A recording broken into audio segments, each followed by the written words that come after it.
سے آنے والے محترم بزرگوں اور دوستوں، نوجوان بچوں اور پردہ ماں بہنیں، کچھ کرایا جائے ذرا بچوں کو خاموش کرایا جائے، کوشش کریں کہ بچے خاموش ہیں۔ آج کا یہ پروگرام الحمدللہ بہت کامیاب پروگرام ہے۔ اصلاح المسلمین کے اساتذہ کرام نے اپنی محنتوں کا جوہر آپ لوگوں کے سامنے دکھایا ہے۔ اس کے لیے مدرسہ اصلاح المسلمین کے معلمین کو مبارکباد۔ ان لوگوں نے بچوں پر محنتیں کی ہیں، جس کا نتیجہ ہمارے اور آپ کے سامنے ہے۔ اول دوم سوم یا اس قسم کا پوزیشن لانا سب کے بس کی بات نہیں ہوتی، وہ ظاہر بات ہے کہ نہیں آدمی آئیں گے، لیکن من جملہ طور پر جن بچوں نے حصہ لیا اور ہمارے سامنے قرآن پاک، دعائیں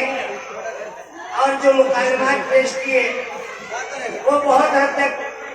صحیح اور کامیاب کہا جا سکتا ہے۔ ہم امید کرتے ہیں کہ اساتذہ کرام مدرسہ اصلاح المسلمین کے آنے والے دنوں میں مزید محنت کر کے بچوں میں اور نکھار پیدا کرنے کی کوشش کریں گے انشاءاللہ۔ میں آپ کو یہ بات بتاتا چلوں کہ یہ مکاتب جس سے ہمارے بچے پڑھ کر کے آج اپنے انعامات کے مستحق ہیں، اور جس پروگرام میں ہم آپ شریک ہیں،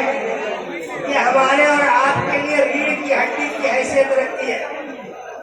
ریڑھ کی ہڈی کی حیثیت رکھتی ہے کا مطلب یہ ہوا کہ ایک انسان کو کھڑا ہونے کے لیے، اٹھنے بیٹھنے اور چلنے کے لیے جس طرح سے ریڑھ کی ہڈی کی ضرورت ہوتی ہے، اسی طرح ہمارے اور آپ کے لیے مکاتب کا نظام کو باقی رکھنا ریڑھ کی ہڈی ہے۔ اگر یہ مکاتب کے نظام باقی نہ رہے تو ہم ایسے جسم ہو جائیں گے جس جسم سے کوئی کام نہیں لیا جا سکتا ہے، وہ ایک گوشت کا لوتھڑا بن کر کے رہ جائے گا۔ بلکہ یہ کہا جا سکتا ہے کہ ایسا مچھلی ہوگی جو پانی کے بغیر رہ رہی ہوگی، جو اپنی دم توڑتی ہوئی اپنی آخری سانس لے رہی ہوگی، وہ حیثیت ہو جائے گی۔ اس لیے مکاتب کی بڑی اہمیت ہے۔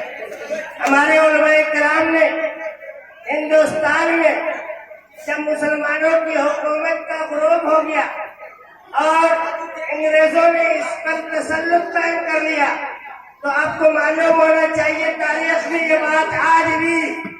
سنہرے عروق میں لکھے ہوئے ہیں کہ صرف دلی شہر کے اندر 1000 مدارس اور مکاتب ہوا کرتے تھے، لیکن انہوں نے اس کو نیست و نابود کر دیا۔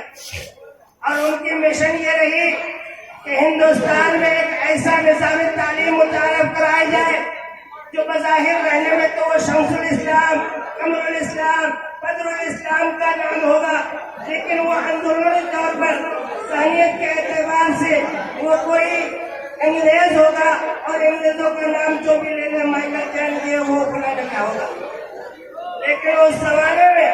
ہمارے علماء کرام نے صدائے حال سے یہ آواز لگائی اور یہ لوگوں کو باور کرایا کہ ہندوستان میں بسنے والا ایک بھی مسلمان، چاہے وہ خان ہو، خان ہو، سید ہو، مغل ہو، کسی بھی خاندان سے تعلق رکھتا ہو، لیکن وہ مسلمان ہوگا۔ اور اس کے لیے انہوں نے پورے ہندوستان میں مکاتب کا جال بچھانے کی کوشش کی، جس کا نتیجہ یہ ہے کہ آج ہندوستان کے کسی بھی کونے میں چلے جائیے، کسی بھی گاؤں میں چلے جائیے، دور دراز پہاڑی کے جنگل میں جہاں 10 گھر میں آباد رہنے والے مسلمانوں، وہاں چلے جائیے، وہاں بھی آپ دیکھ رہے ہوں گے کہ ایک خانقاہ بنا ہوا ہوگا، ایک مکتب بنا ہوا ہوگا، وہاں ایک معلم جہاں کسی طرح کی اس کے ساتھ سہولیات نہیں ہونے کے باوجود بھی وہ بچوں کو قرآن پاک اور دین کی تعلیم دے رہا ہوگا۔ یہ ان علماء کرام کی قربانیوں کا نتیجہ ہے، جس کی وجہ سے آج ہمارے سروں پر ٹوپی ہے، ہمارے پیروں پر تالیاں ہیں، ہم اپنی مسجدوں میں آباد ہو کر کے نمازیں ادا کر رہے ہیں، ہر ممبروں میں اللہ سے اللہ کی آوازیں بلند ہو رہی ہیں۔ میرے محترم، یہ بڑی اہمیت کی حامل چیز ہے، اس لیے اس کو بہت مضبوطی کے ساتھ پکڑے رہنے کی ضرورت ہے۔ ہم اس کے لیے جتنا بھی قربانی دے کم ہے، اور صرف اس سلسلے کو آگے بڑھانے کے لیے آپ کو اپنے آپ میں تیار ہونا ہوگا کہ ایسے گھروں کے بچوں جن کو اللہ تبارک و تعالیٰ نے وسعت دی ہے، وہ اپنے بچوں کو دینی تعلیم کے لیے وقف کریں۔ ابھی کا ایک واقعہ میں بتانا چاہوں گا کہ کینیا میں ایک جگہ ہے جہاں علماء کرام نے یہ محنت کری کہ ہر گھر کا کم از کم ایک بچہ حافظ قرآن ہوگا۔ الحمدللہ کچھ سالوں کے نتیجے میں یہ بات سامنے آ گئی کہ اس گاؤں میں ایک بھی گھر ایسا نہیں ہے جہاں ایک حافظ قرآن کم سے کم نہ ہو۔ آج ہم لوگوں کو اس طرح عزم لینے کی ضرورت ہے۔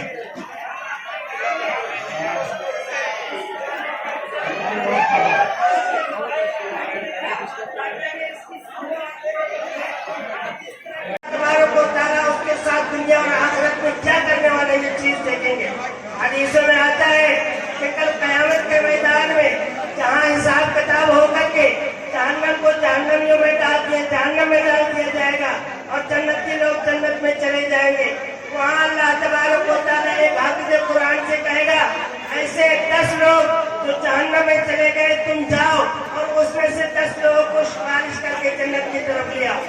علماء سے یہ کہا جائے گا کہ تم 70 لوگوں کو اپنے علم کی بدولت سے جسے تم نے حاصل کیا ہے اور اس کی قربانیاں دے کر کے دنیا میں ہر طرح کے مظالم سے ہیں، اس کی بدولت آج جاؤ 70 لوگوں کو تم جا کر کے جہنم سے اٹھا کر کے جنت کی طرف لے جاؤ۔ میرے محترم بزرگوں اور دوستوں، آج ہمارے اعمال کیا ہے ہر شخص جانتا ہے، اس لیے ہم کو ذخیرہ خیر کے طور پر اپنے نامہ اعمال میں ذخیرہ کے طور پر اس طرح کی چیزیں اللہ تبارک و تعالیٰ کے سامنے رکھنے اور دیکھنے کی ضرورت ہے۔ ہم امید کرتے ہیں کہ اس سلسلے میں ہر آدمی غور خوض کرے گا اور اپنے یا اپنی اولاد میں سے کسی بھی شخص کے بارے میں یہ تجویز کرے گا کہ ہم اس کو دینی تعلیم کے لیے مخصوص کریں گے۔ آج کے دینی تعلیمی اداروں میں کہیں بھی ایسا نہیں ہے کہ صرف قرآن پاک پڑھایا جاتا ہو، صرف حدیث پاک پڑھائی جاتی ہو۔ اس مدرسوں میں دینی تعلیم کے ساتھ عصری علوم کا سارا نظام چل رہا ہے، ہماری نظر صرف وہاں تک نہیں جا رہی ہے۔ ہم یہ مثال پیش کر سکتے ہیں کہ اسی گاؤں کا ایک طالب علم حافظ قرآن ہوا، عالم دین ہوا، آج وہ حیدرآباد کے بہت بڑے یونیورسٹی میں ماس کمیونیکیشن کی تعلیم حاصل کر رہا ہے۔ یہ بڑی بات ہے۔ اللہ تعالیٰ ہمیں آپ کو کہنے سننے سے زیادہ عمل کی توفیق عطا فرمائے۔ اب دعائیں ہوں گی اور دعا کے بعد مجلس کا اختتام ہو جائے گا۔